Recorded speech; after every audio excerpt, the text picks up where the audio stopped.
investigation goes to the next level. Our clandestine agency or organization is beyond top secret. We exist in the shadows to protect the world from the shadows.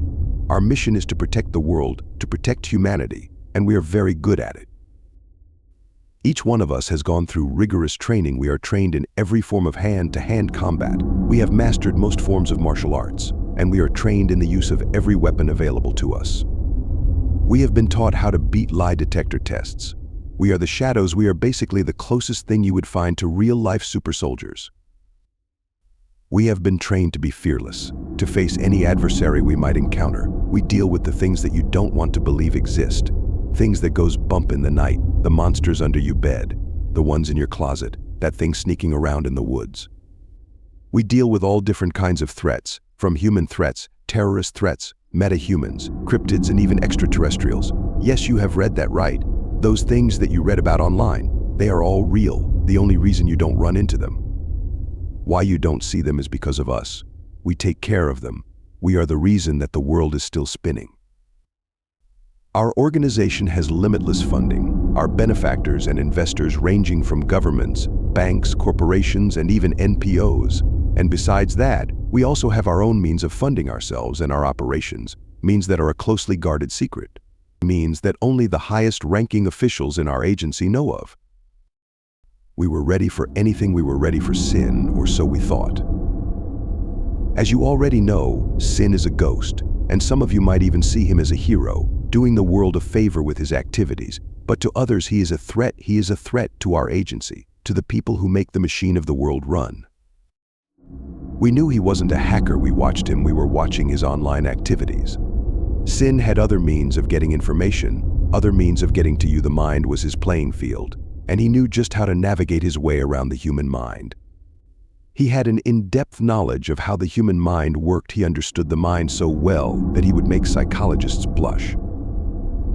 We suspected that he might have had similar training to us, but if he had, then whomever trained him went through a lot of trouble to hide the information from the world. There were no traces of any training, no military service records. There were no traces of any training. No military service records. There were no traces of any training. No military service records. It was as if he could assimilate knowledge and skills from others. We were confused, and to be honest, we had no idea he was a mystery, and we knew that he was a fortress of secrets. He knew how to keep secrets, how to manipulate information, and how to misdirect you. We woke up early to prepare for our first meeting with Sin. We knew exactly where he would be, but we had to make sure that he wouldn't expect us. We had to prepare for him. We have spent months studying him, what he was about, what he was interested in, and who he interacted with. We had to find common ground. In order to get a conversation going with him, we had to catch him off guard so that he would let slip and give us a clue, some sort of information as to what he truly is. Sin was known for his love for art. He was a writer, but we knew that he left clues to who he was in his writing. We read all of his material and watched all of his videos. We knew him as well as it was possible to know a mystery. 4 of my teammates would go and 2 would make direct contact while the other 2 would stay in the car.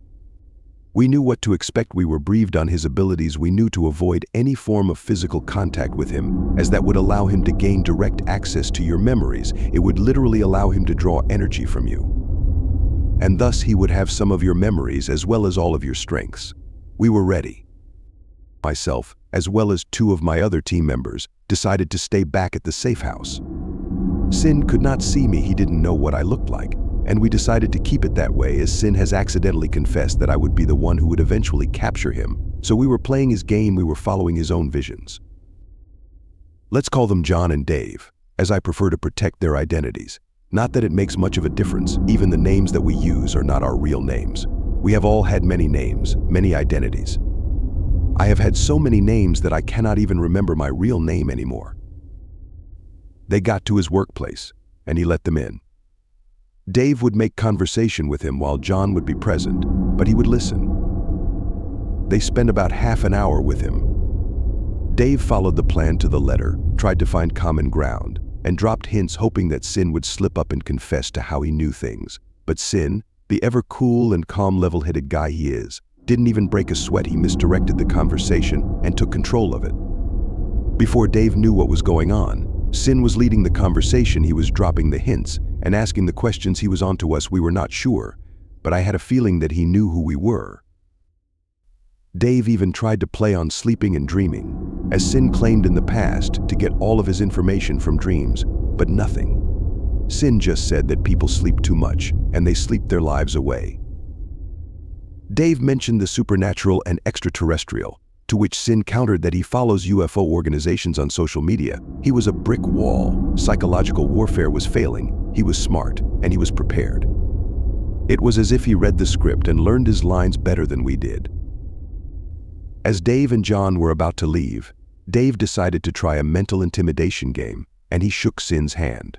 We all gasped at the action. To Dave, it might have been a game of intimidation, but he gave Sin exactly what Sin wanted: direct access to his memories and all of his strengths. And just as they were about to leave, he went and shook Sin's hand again. I was thinking to myself, Dave, you idiot, what the hell have you done? They then left and got back into the car from where they were watching Sin, but Sin, ever so vigilant, immediately went outside and checked where they went, and he noticed the car. He saw them sitting in the car, and he immediately alerted authorities. Now, you would think that we would work with the authorities on cases like this, but no, we don't. The moment Sandy saw Sin's messages on his apps to his friends, telling them about our presence and sending them a description of Dave and John as well as the car, we knew we had to get out of there. We were on ghost protocol. Sin wasn't a criminal as such, and, well, our organization is top secret, so none of the authorities in his country knows of our existence. He was playing our game as well. He was retaliating, and he won this round. We regrouped at the safe house, and I lost it with Dave. He knew the mission parameters, and he messed up.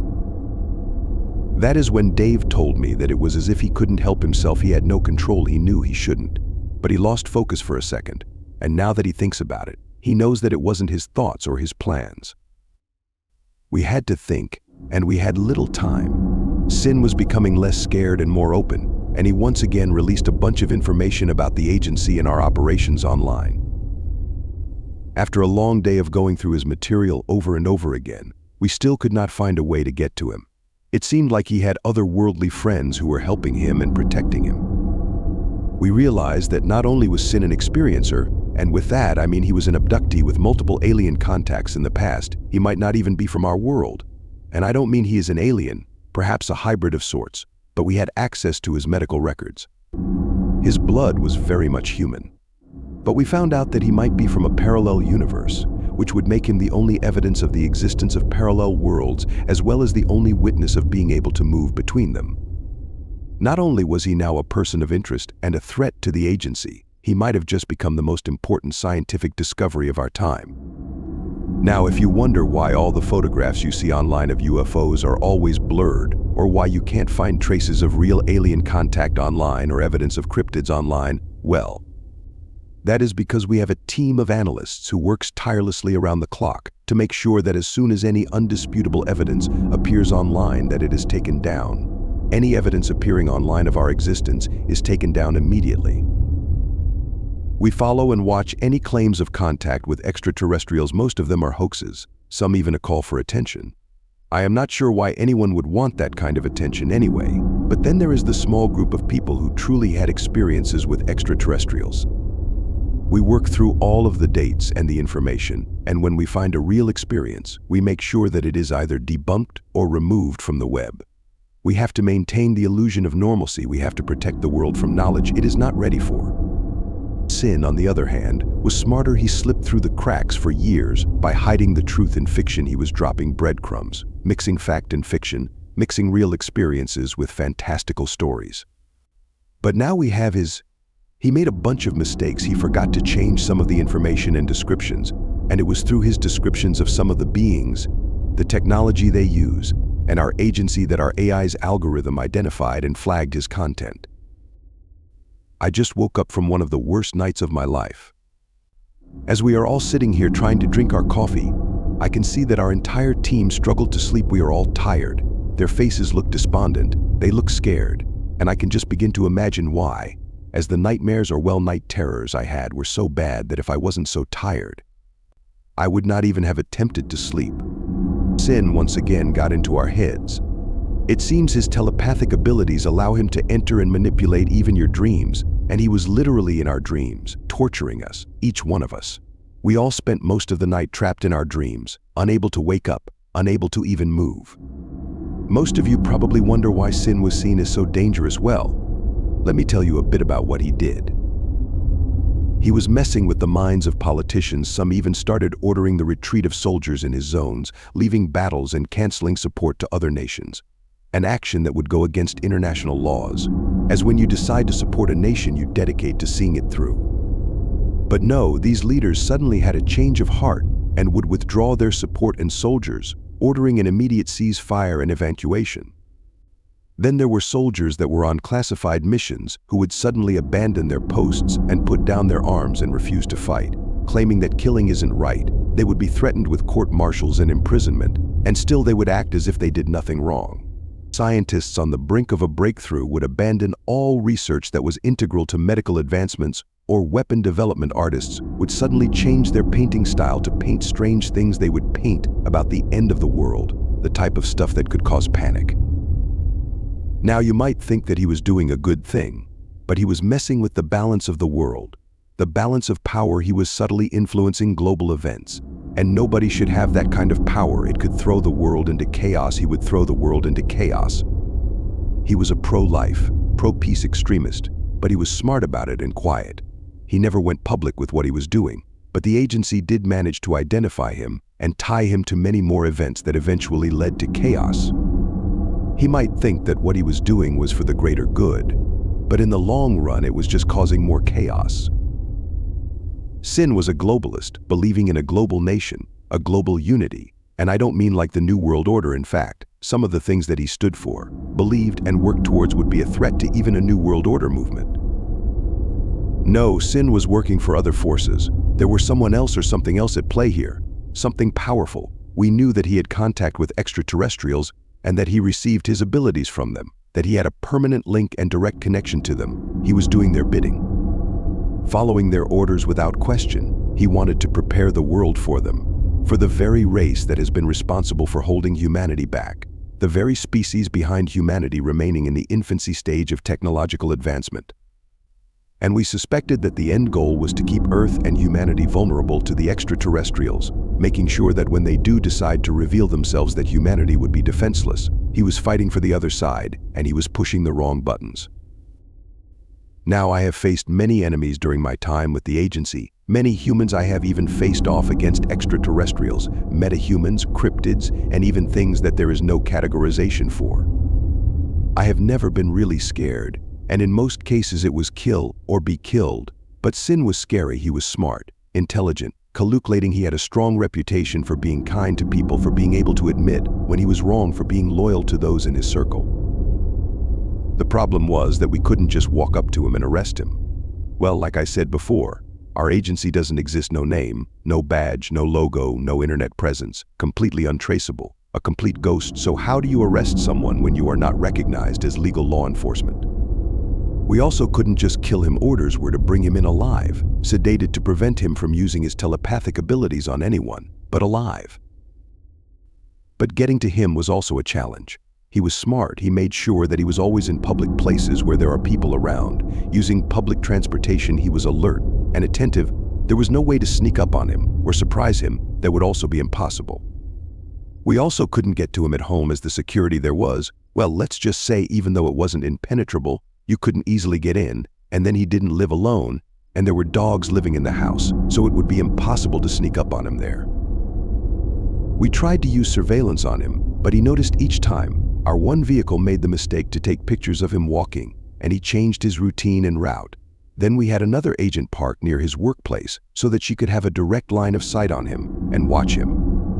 But as he was going about his business, he stopped and looked directly in her direction. She said it felt like he was looking her dead in the eyes. Those eyes of his, I can't even begin to describe them.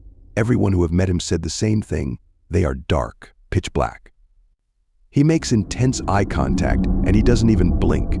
It was as if his eyes swallowed the light around them, as if they are looking right into your soul, drawing you in.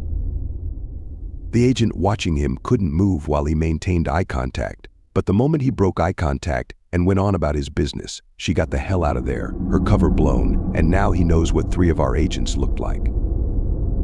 We then hired someone to follow him. The guy was meant to get on the same public transport as him and follow him. But once again he noticed and looked the guy directly in the eyes. But this time the orders were to not lose him or get intimidated. But the moment they got off, Sin showed his capabilities of moving faster than normal people. He disappeared within seconds, and once again our tale failed. Now let me tell you about last night. My dreams were haunting and troubling. I know it was a dream, and yet it felt so real. I was standing on a cliff. Well, I do like to go hiking in the mountains on my time off, and I recognized this cliff. I love the view from there. So I found myself standing on the edge of the cliff. As I was enjoying the view, I felt someone looking at me. I turned around to see Sin standing behind me. He was just looking at me. He then smiled slightly. You know that creepy, scary smile? Well, then he spoke, just one word. But the word made me feel a shiver run down my spine. I could feel myself lose control of my body and my movements. I slowly turned around and faced the cliff again. And then I stepped off of the cliff. I could feel myself falling, but I could not scream. I could not move. All I could do was watch as the ground was getting closer, but every time I was supposed to hit the ground it became water, and I hit it so hard that I got the wind knocked out of me. Then I would be on the cliff again, and the same thing would happen. But each time the fall would be different. The next fall I would fall into fire and I would burn. I would feel my skin searing, feel it falling off of me, until I could see my own bones. This went on all night. I can't even remember how many times I had the same dream with different endings, unable to wake up. I woke up this morning, and I could still feel the effects from each ending to each dream. My body was sore. It felt like I just spent a week in a gym without rest. We had a quiet day. We just monitored his technology and his phone. We decided to avoid direct contact. We hoped that he would forget about us, or at the very least think that he is safe and ignore us. But then he started with the next game. He knew we were monitoring his phone, reading his chats, listening through his mic, and watching him through his cameras. He started talking to us, taunting us, mocking us. He was laughing at us. He told us that he has seen the future in each and every outcome. For this, he knew that he couldn't win in the end, and that we will get him. But he promised us that even with that being the case, he will make sure that we will never be the same after this. He will make sure that we know what trauma is. He will break us. Then he spoke to me directly. He told me that I am the one who will eventually get him, catch him, and that he is sorry for the losses I will suffer along the way. He did promise that the females in the team won't be harmed, and there I do believe him, as he has a soft spot for women. He even said that if we want answers, one of the women is welcome to come talk to him, ask him anything we want to know, and that he will answer her questions truthfully. But after what we have seen and experienced, I would much rather shoot him in the head than interview him. Unfortunately, we are not authorized to use deadly force, but we are armed with darts and other means of sedating him, and I can't wait to hit him with one of the darts and place the shock cuffs on him. I want to see him fall, and since he himself admitted that I will be the one to take him down, I am literally shaking from the adrenaline, as he never shared details of how, when, or where this is to happen. I have to admit, Sin has probably been the most scary and dangerous enemy I have ever faced. The process of catching him cost people their sanity, some their lives, and others ended up in vegetative states. And tonight he once again took action. He turned us into mindless drones, had fun with us, and played with us like characters in a game. We were passengers, prisoners in our own minds, just watching, seeing, hearing, observing, and feeling everything, unable to fight back or to resist. I can't even tell you how that makes one feel.